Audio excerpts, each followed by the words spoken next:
Scroll through social media, and Monaco looks completely effortless. It's presented as a city of quiet power, where stepping out of a supercar feels like a casual, everyday routine. That modern exclusivity is rooted deeply in the city's infrastructure, most famously its historic Formula One street circuit that winds directly through the town. But step off a train here without a billionaire's bank account, and the illusion shatters. For an average visitor, simply existing in this walled garden involves extreme financial friction. This leaves you with a practical question. Is navigating this financial minefield actually worth the cost, or are you just paying a steep premium to watch other people be rich?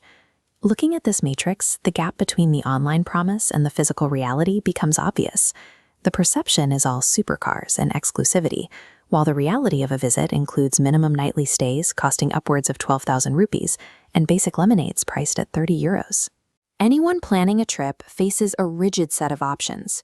You either accept the massive luxury tax to briefly inhabit the city, or you execute a strategic workaround to observe it safely.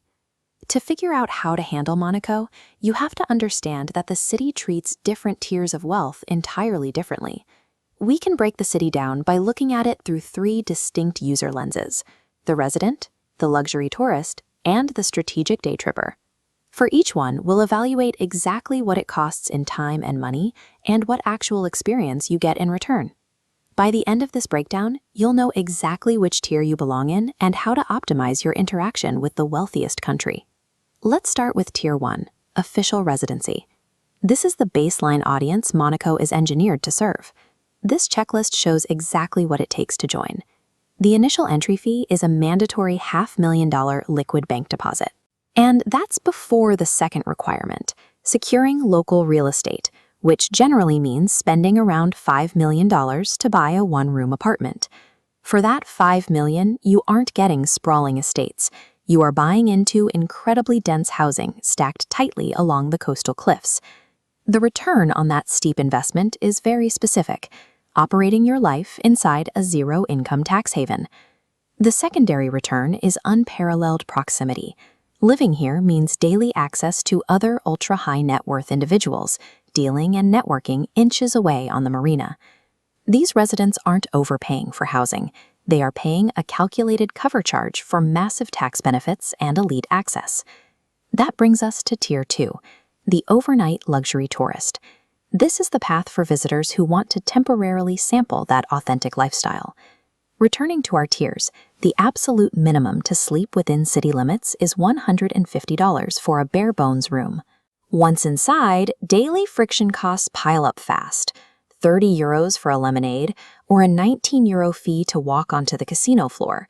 You pay that premium to access the city after dark, buying a front row seat to intentional nightlife and exotic cars arriving outside the Monte Carlo. Tier 2 buys you a few hours of elite atmosphere, but the financial return on basic human needs is completely broken.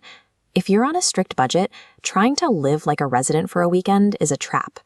The alternative is Tier 3, the strategic day tripper. This is the optimized workaround to see the sights without hemorrhaging cash. The core geographical hack is simple. Establish your home base down the coast in a more affordable French city like Nice or Cannes. Here, the checklist drops to a very low barrier of entry.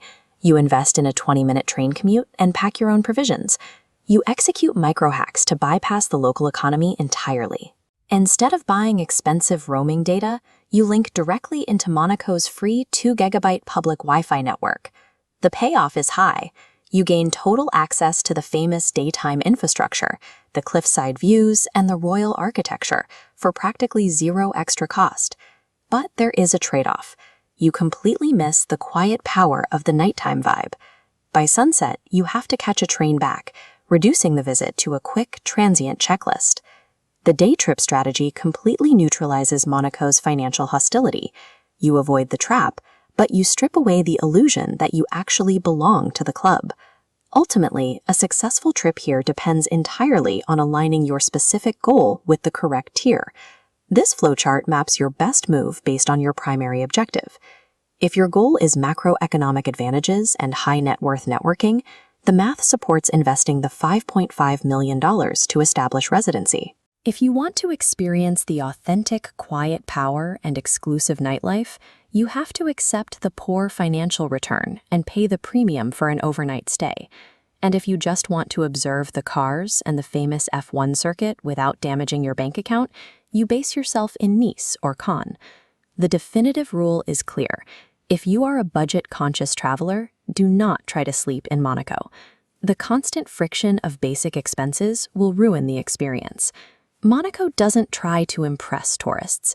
It simply exists as a highly functional machine designed to serve its wealthy residents.